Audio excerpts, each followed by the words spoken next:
everyone. Welcome to the Power of Analytics in Sports. Please welcome Moderator Ryan Bishara, Executive Vice President, Revenue and Strategy, LAFC. Christina Khosravi, Director of Business Analytics and Strategy, Los Angeles Lakers. Heather Pease, Senior Director, Ticketing and Data Strategy, Angel City FC. Amy Johnson, Senior Director, Global Insights and Capabilities, Wasserman. And Mike Bernstein, Vice President, Insights and Analytics, LA28.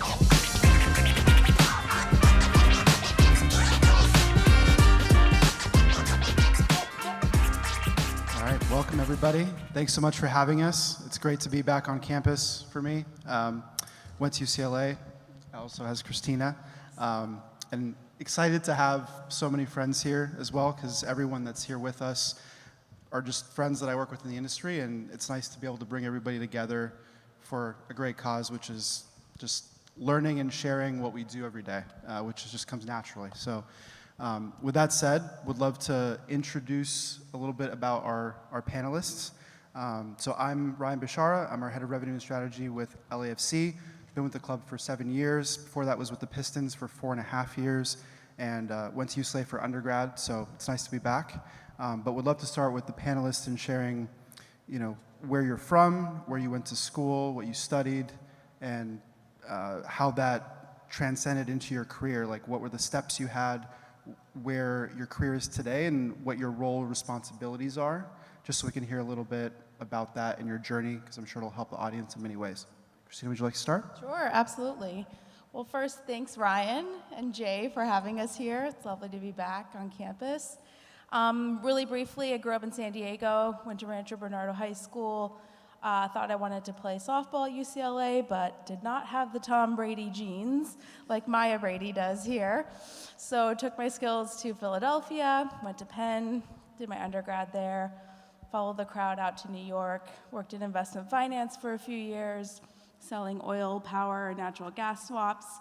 Super exciting, but lots of data and a lot of analysis done there. Wanted to get back to the West Coast. My family's still in San Diego. So finally got into UCLA, but for grad school, and used the 2 years here to network and find a job in sports, starting at the Clippers, and now have been in my 6th season at the Lakers, heading up our analytics and strategy team. We are a nimble but mighty team, and it's been great to just build the data culture at the team and put infrastructure in place to really get those insights going. So I'll pass it off from here. Sure. Heather Pease. I oversee ticketing and data at Angel City FC. I'm from LA, but I moved around a lot. I was not an Army brat, but that's what a lot of people think. I ended up going to school at the University of Kentucky. I landed there so I could play Division I soccer. And very late in my collegiate career, I was like, oh my gosh, I should really combine these two things that I like. I was in the journalism school doing creative advertising, and maybe I can make that a career. Eventually, I got my first job in sports, actually in women's professional soccer, in the second iteration of the Women's Professional League, WPS. So I started as a ticket salesperson up at the Boston Breakers, moved there, didn't know anybody, and then from there joined Major League Soccer with the LA Galaxy, was there for 7.5 years. Took a little bit of a pivot after I'd been overseeing that ticketing crew for 7 years. Had a team of 24, was overseeing all of sales and service, and got my hands on the venue side with concerts and boxing, and went into partnership, wanted to try something different. So got some experience doing that on both the sales and marketing side with the San Francisco Giants, and then up to the Portland Trail Blazers, and then Angel City announced, and I saw the post on Instagram. I was like, this is all the things that I love. This is LA, this is women's soccer, there's community, there's impact, which we'll talk a lot about today. And I was like, I have to find a way in. So I do think that, what I majored in college, plus the sports experience as a player and also as a coach, really helped me get to this point of taking risks and trying something new. And always trying to go to a place that was intriguing and something that aligned with my values. Awesome. I'm Amy Johnson. You'll hear that a lot of these things overlap with what I have to say. So also from San Diego, but I did not meet Christina until I moved to LA. So, but went to UCLA, played volleyball there, and I was a communications major. I thought I wanted to be on the sideline and reporting. Did not do that. Decided to go into work for the San Diego Padres, where I was a ticket sales rep, answering phones, knew that was not my calling. Decided to move across the country, worked for Major League Baseball, oversaw all of the marketing and email for all 30 teams. My mom likes to call that my MBA in baseball. So after that, I realized I don't like snow and moved back to the San Francisco Giants and was in charge of all of our dynamic pricing and CRM build out. So learned how to code, did all of the back-end database architecture. And then 6 seasons after that, I got a call from the LA Stadium project, where I see Tim over there, and got to run infrastructure and analytics for the new stadium between the Rams and the Chargers. And once I realized I really liked LA and the stadium had opened, I went and looked for another place to grow my career, and agency was kind of the next step. So at Wasserman, and overseeing all of our global capabilities and methodologies across talent, music, brands and properties. So Mike Bernstein, Vice President of Insights and Analytics. My business card says LA28. We are, in fact, a shared service across not just LA28, but the U.S. Olympic Paralympic Committee, Team USA, and our commercial joint venture, U.S. Olympic Paralympic Properties. I'm originally from Hartford, Connecticut, born and raised there, lifelong member of Whaler Nation. And lived there, well, left for college, went to George Washington, thought I was going to be a diplomat, which just goes to show you how, best laid plans, your life can take unanticipated turns, despite what you think you know or want to do when you're, 18 years old.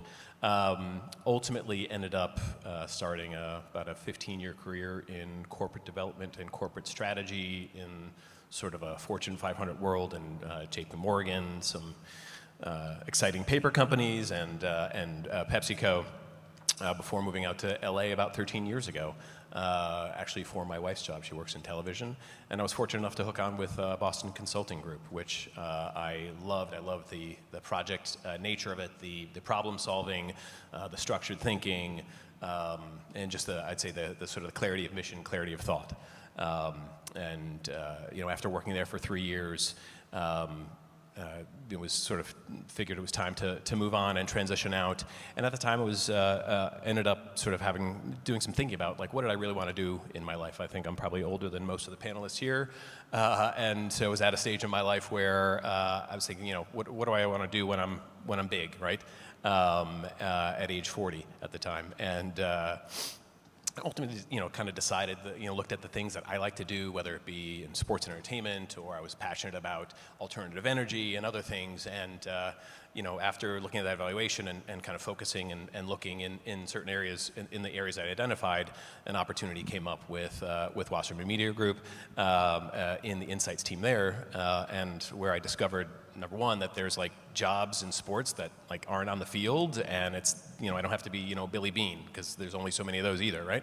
And so I got to also discover that, all the work that I'm doing at BCG, this project work, problem solving, I can do that in sports, right? I don't have to like be, traveling on the road and firing people in the HR department at some faceless company. So that was a lot more fun. Transitioned to the sports, worked in the Insights team at Wasserman for 5.5 years before leaving to join LA28 about 3 years ago.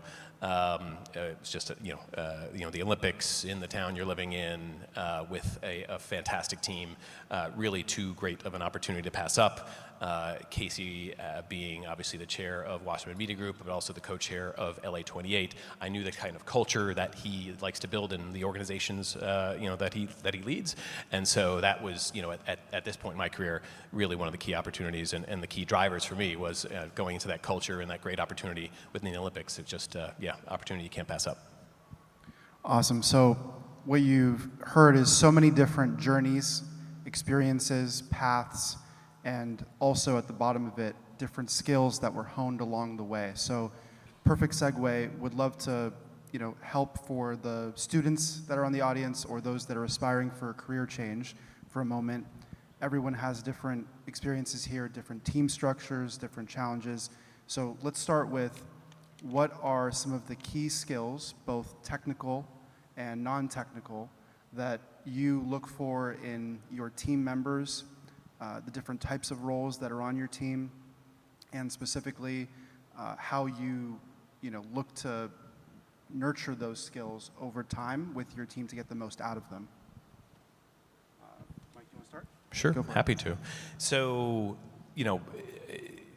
in our role, and especially if you're working in a broader organization, you often have a broad span of control, right? Insights, that title covers a number of things, right? From working with, terabytes of data from your CRM system and your fan engagement programs to sort of custom, primary research that you're doing, right? Very different skill sets, very different needs. And so, and we've talked about this, Ryan. I know you've got a model that really works for you. For what has worked for us is we've pursued more of a specialization approach, and so the hard skills and the hard skills that you need are different, depending upon those roles, right? So if we were more on the data analytics side, I'm looking for someone with a really strong analytical, obviously, foundation, and has that core skill set of whether SQL, R, Python, statistical analysis, right? You have to have that foundational skill set, right? You first become an expert, you do the work, and then you grow your career from there. And then on the on the research side, just some folks with true experience through the research value chain in just survey design, analysis, all the things. But then for both, where it comes together is the softer skills, right? Whether research, analytics, the key thing for our functions is we want to influence, right? We generally don't have authority. I'm not running a P&L, right? So I've got to influence my stakeholders. So storytelling and how you sort of tell the story, how you tell the story about the insight that you found from the data or the research program that you conducted. Is kind of the red thread, and I would argue is that the storytelling and probably a little bit of stakeholder management, we'll get into that, is really the key soft skills that you need across my team. Yeah, I mean, I definitely agree with that. There is the prevalence of data right now. It's such a buzzword that everyone has it, they want more of it. But if you don't know what to do with it, it's really useless for you. So actually getting together a data set that is clean is one skill set, but then also telling people how to interpret that data is a completely different one. And so, yeah, I learned how to code. We do the SQL analysis. We figure out how to go through R and do the models. But that wasn't something that lit me up. Like, I did it because I wanted to find it and make sure that I had a clean data set to do the analytics on top of it. So if that's a path that you guys want to go down, absolutely learn. SQL, I feel like, is Latin. It is translatable to every new fun language that's going to be out there that I have no desire to ever learn. Someone else can learn it and tell me about it. But that's one path that you can do. The other path is to actually do the visualization and the insights that come on top of it. So once you have a clean data set, moving it into a visualization where you don't actually have to be the person in the room telling that story. The way that you've positioned it is the way that someone's going to interpret it the way that you want them to. Is this good? Is this something that's going to make a change? Having those answers rather than just saying 72 means so much more in context. So along with what Mike was saying about data storytelling, if you don't know what the outcome is and what your next step would be out of that data, no one else is going to figure it out. So figuring out what is good in data is kind of the other skill set that you would need to have. I agree with all of that, and certainly seems like storytelling and visualization are really key themes for all of us. I would also just say the ability to communicate that not just through a deck, but also in a presentation, a little bit about stakeholder management. And then specifically on the Angel City side, if you're not super familiar with us, we have massive impact models, and we're really founded on the idea that mission and capital can coexist. And so for us on the soft skill side, if you don't care about what we're doing, if you don't know about what Angel City is about and raising a new standard and setting a new bar for women's sports, that's also something that, and I was telling Mike actually on our walk up here, that we've turned down candidates because technically they have all of the tactical skills, they check all of the boxes, but if they can't storytell actually what we're about as a brand, and that's not important for every brand, but like that doesn't do it for us. And so that's a really key piece for us in what we're building. And I also think that's something I wish I knew when I was a little bit younger and going into interviews of like, I can talk about how great I am and the stuff that I know and I played soccer, but not really knowing a lot about the brand I was interviewing with at the end of the day.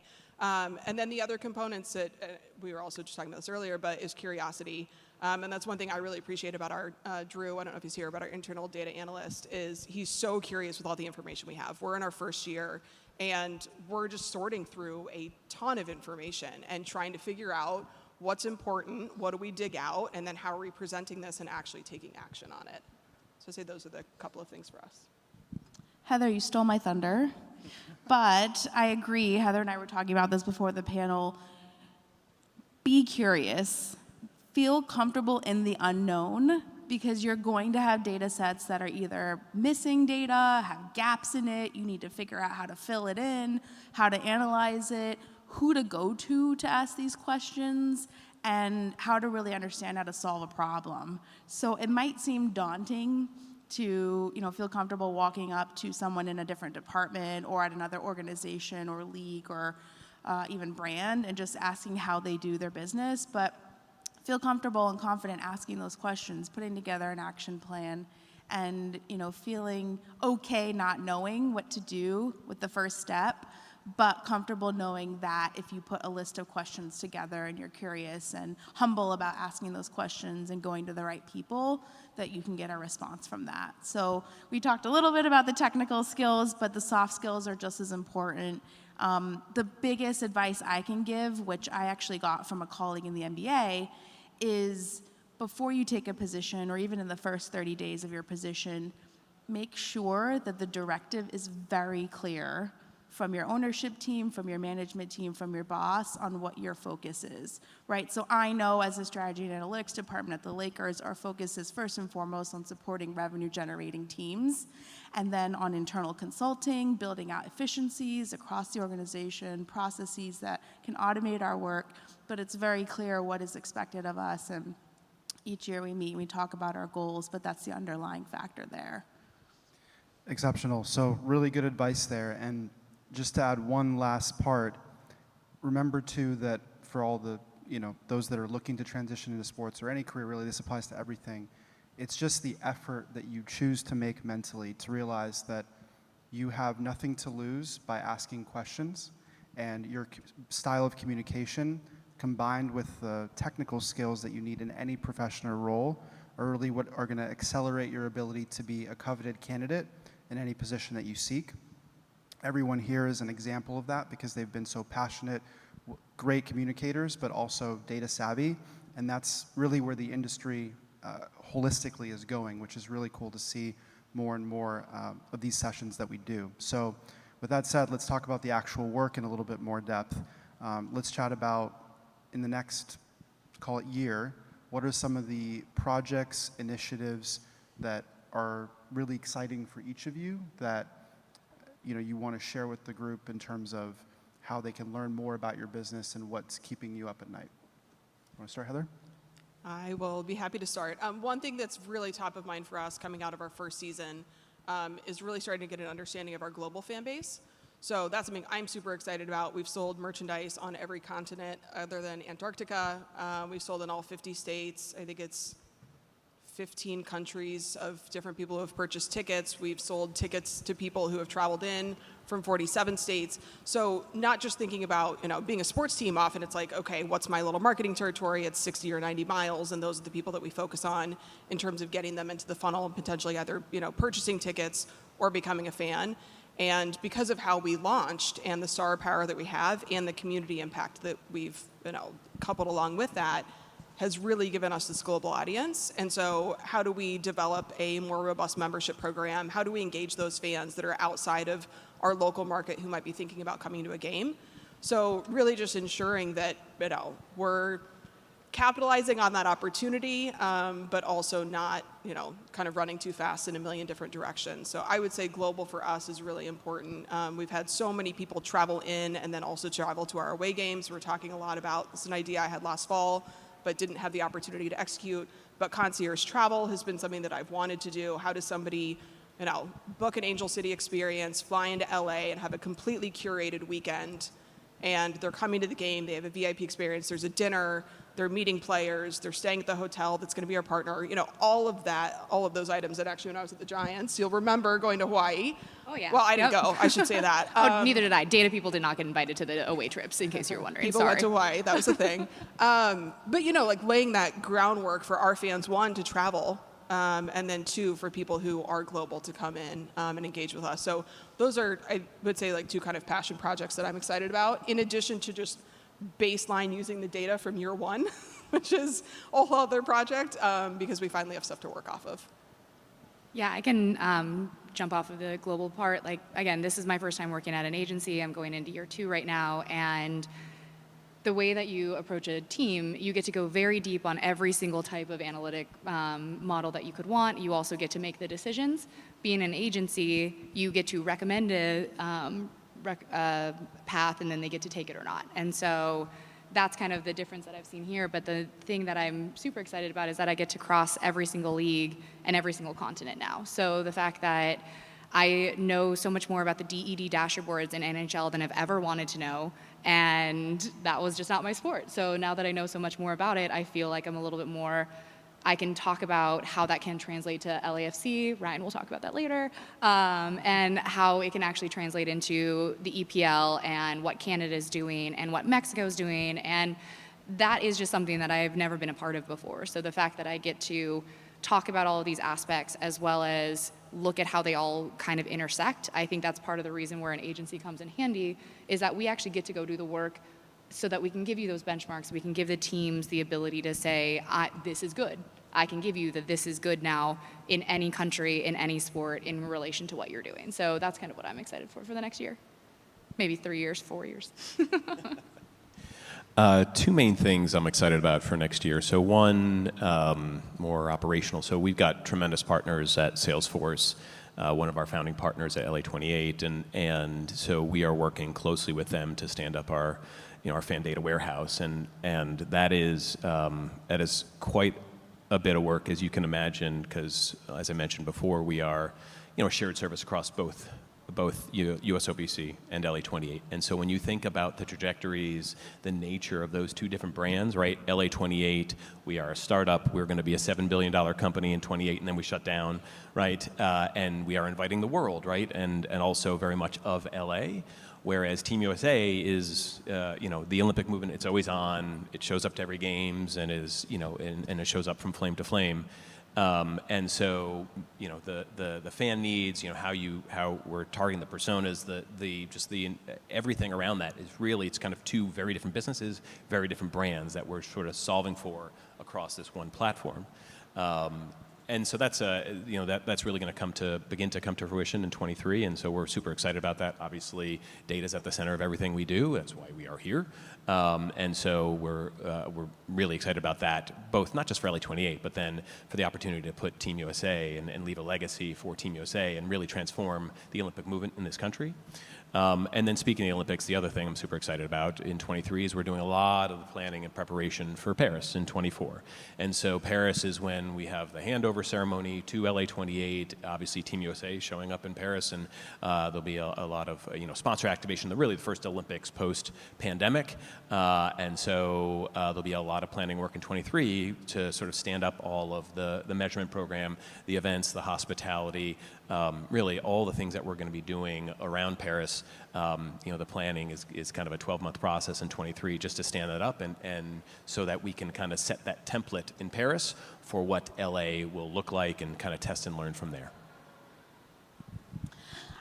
Just briefly, there are a few big categories for us. Obviously, the international space, like most have mentioned up here. We have our jersey patch partner, Bibigo, really good Korean food. Highly recommend trying it.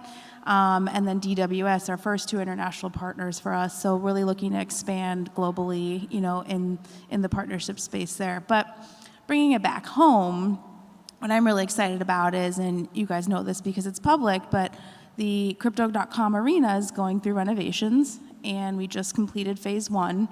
So this season will be the first season with new club spaces for our fans, so on the event level, new suite, premium spaces, and then obviously, repurposed LED lighting in the building and scoreboards, and stat boards, not scoreboard yet.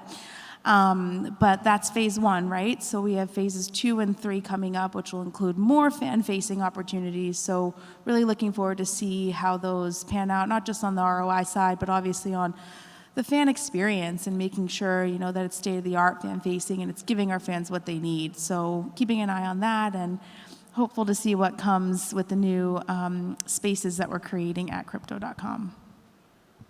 So lots of exciting projects all around.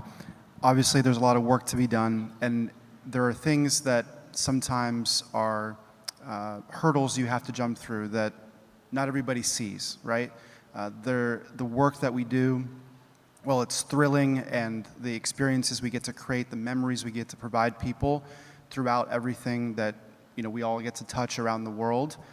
There are things that we have to work on that are sometimes not behind the scenes. So would next love to chat about some of the different challenges that we have on a day-to-day basis that are internal, that we learn from, we grow from, that people that are excited to be in these roles should also be aware of, that comes with working in sports and entertainment. It's not all events and fun and sizzle, right?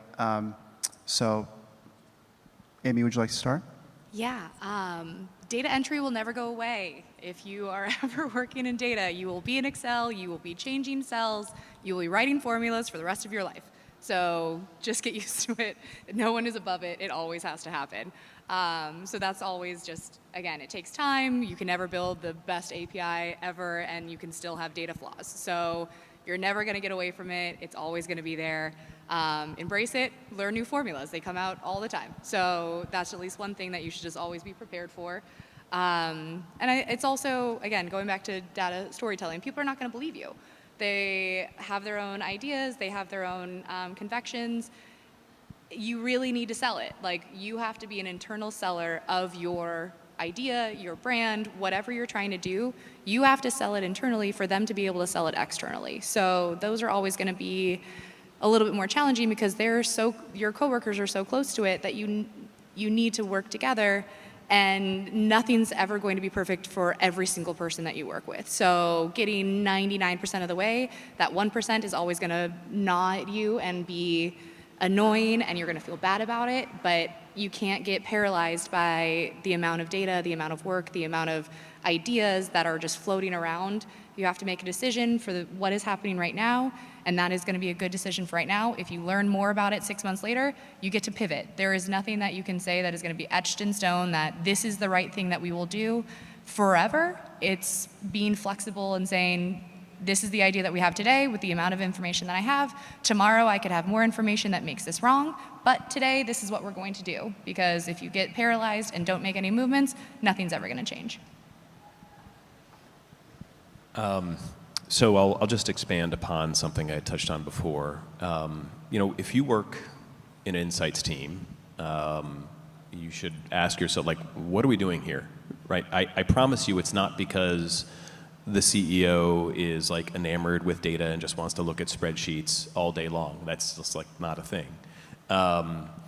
The reason that the insights team or the analytics team exists almost in any organization is to drive smart business decisions that support the organizational strategy, right? And that organizational strategy is not developed usually within the insights team, right? You are helping to facilitate that. You're helping to sort of show the different directions, that sort of ladder up to that strategy, how's the best way to execute that strategy. But ultimately, you don't own the P&L, right? And you're generally not making those decisions, but you have the responsibility to influence those who are making the decisions. And so you could be the most sophisticated modeler in the world. The goal here is not to crack the code and just to get, I found the answer. Do I get a lollipop? No. A smart person once told me, you get enough smart people in the room, you can find the answer to any problem, right?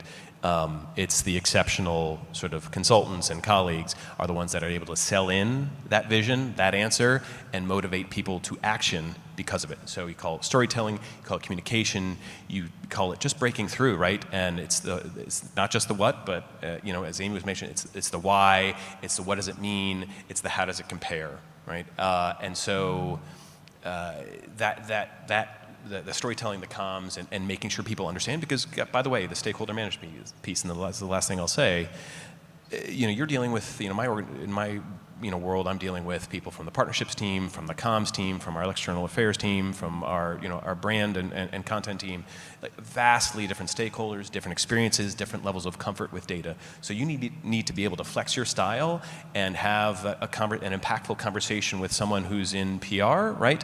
Who, doesn't have a data background, just as you might in the partnership analytics team or, the partnership sales team, who may be more comfortable, but has a very different set of goals, very different set of KPIs and interests. So being able to flex your style and communicate effectively across the span of touch points so that you actually drive value across that organization, that's the key. Because you just kind of solve the problem, you're only like a quarter of the way there. Find your internal advocates. What do I mean by that? Find not just your teammates, people within strategy and analytics, find someone in the partnerships team, someone on the ticketing side, someone in the finance group that you can go to, you can communicate to, and they will help you sell and drive your vision internally.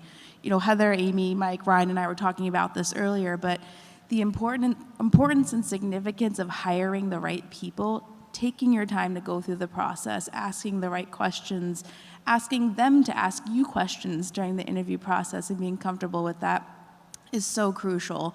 We're in the process of hiring a CRM analyst. We want to find the right candidate, right? We want someone to come in and be turnkey, but also be able to fit in, relationally and also communicate. So really find your internal advocates, find those people you can work closely with, you can go to for the easy questions, you can go to for the hard questions, and they'll help you break those barriers, whether it's within other departments or even managing up and down.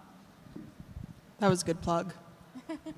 I think on my side, so I've worked for 5 different teams in 5 professional leagues, and that's ranging from being employee number 20 at Angel City. We now have a 100-person staff, 16,000 season ticket holders, 4 sellouts in our first year, to my time at the Giants when we celebrated our 60th anniversary. And the thing I will say, and the vast majority of my experience has been on the team side, but the work never ends. So to your point about there's always going to be data to look at, always going to be coding, always going to be spreadsheets, I think that's one thing that there's a misconception in sports that like you host an event or you finish a campaign or you launch a product and then you get to decompress. But I will just say there is always something, if you're in a good organization, always something new to tackle and something new to learn. And that's one thing that I think we all probably look for in candidates is a designer mindset. So like, this is good. My team knows this. Angel City has rocked every single standard and expectation that was set of us and blown every metric out of the water than what we thought we were going to do in year one. And we are constantly then saying, what's next? How are we doing the next thing? And so I would just say that if you're in an organization where you're going to be growing, regardless of what vertical, what industry, there's no, okay, we hosted the NFL game and now we're just off for 2 weeks, right? So I would just say that I think some people perceive that in sports, and that's definitely not the case. So perfect segue to our last topic, what's next?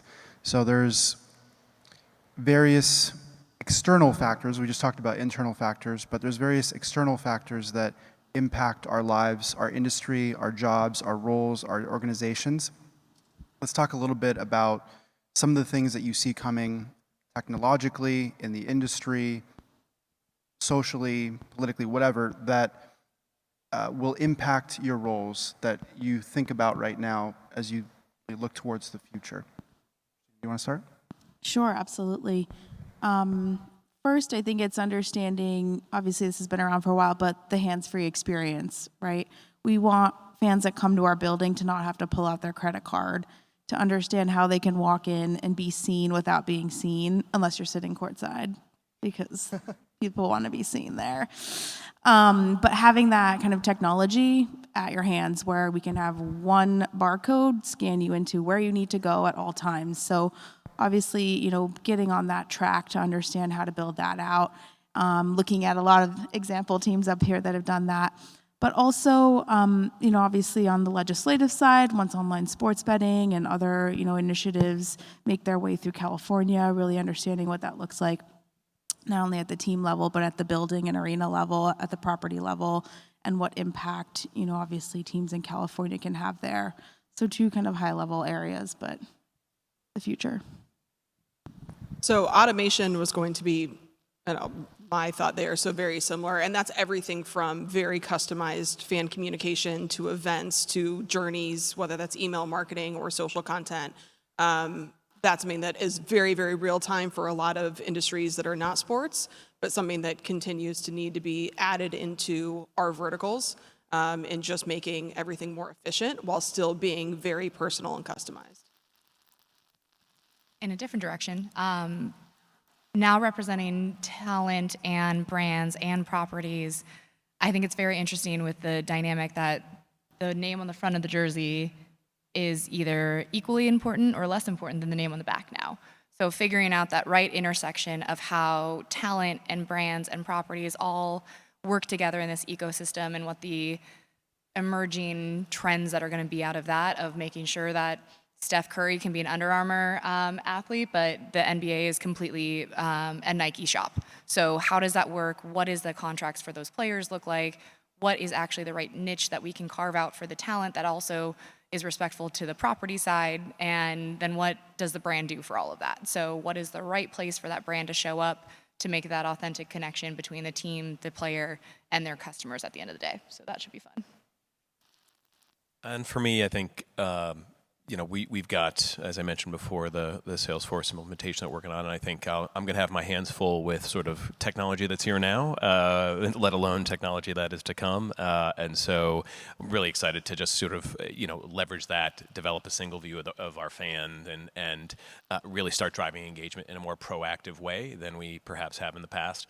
And so that's kind of first and foremost on my mind. And then as we approach Paris, really trying to unpack how engagement and consumption are evolving, outside the linear universe, and understanding, what that looks like in aggregate, as really this whole panel knows, right? It's so much harder to track. There's so many more sort of points of engagement now, and it's so much more fragmented. And so really having an understanding of how do you get the picture of that and then nurture fandom, right? When people aren't having these meals of sitting down and consuming, but are having these bite-sized snacks of, a highlight, does that nourish fandom in the same way? And trying to really unpack that, maybe not technological, but it's driven by certainly technological change. Great. So thank you so much for all the panelists for being here today. Thank you, UCLA, for hosting us. And hopefully everyone in the audience got to hear a little bit more about what it takes in the realm of analytics to pursue the future of our industry, and look forward to being back here again. Thank you so much.